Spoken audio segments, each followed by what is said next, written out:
Polisi tembak polisi, satu diantaranya tewas. Korban tewas adalah Brigadir Polisi Nofransyah Yosua Huta Barat.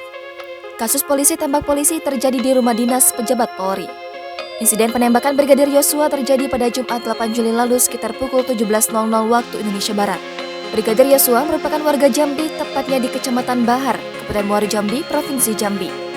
Kasubit Penerangan Masyarakat Polda Jambi, Komisaris Polisi Mas Edi membenarkan jika anggota yang tewas tersebut merupakan warga Jambi. Brigpol Nofransyah Yosua Huta Barat merupakan lulusan dari Sekolah Polisi Negara Jambi tahun 2012. Korban adalah anggota Brimob Polri. Brigadir Polisi Nofransyah Yosua Huta Barat merupakan ajudan dari Kadif Propam Mabes Polri yang saat ini dijabat Irjen Polisi Verdi Sambo.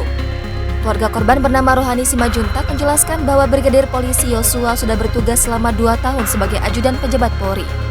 Keluarga mengatakan korban tewas dengan kondisi mengenaskan. Dari pengamatan pihak keluarga, terdapat 4 luka tembak, yakni 2 luka tembak di dada, 1 luka tembak di tangan, dan 1 luka tembak di leher anggota Brimob tersebut. Tidak hanya itu, menurut penuturan keluarga, anggota Brimob ini juga mengalami luka sajam di mata, hidung, mulut, dan kaki. Hal ini berdasarkan keterangan keluarga korban bernama Rohani Simajuntak seperti dikutip dari Tribun Jambi pada Senin 11 Juli lalu. Kami buka semua pakaiannya, ternyata ada tembakan di sebelah kanan 2, di leher 1, di tangan 1, di bagian sini beram-beram, sama kaki ada luka benda tajam, terus di mata sebelah kanan, terus di hidung dijahit, terus di bibir. Sudah itu tangan jarinya 2 mungkin patah kali ya.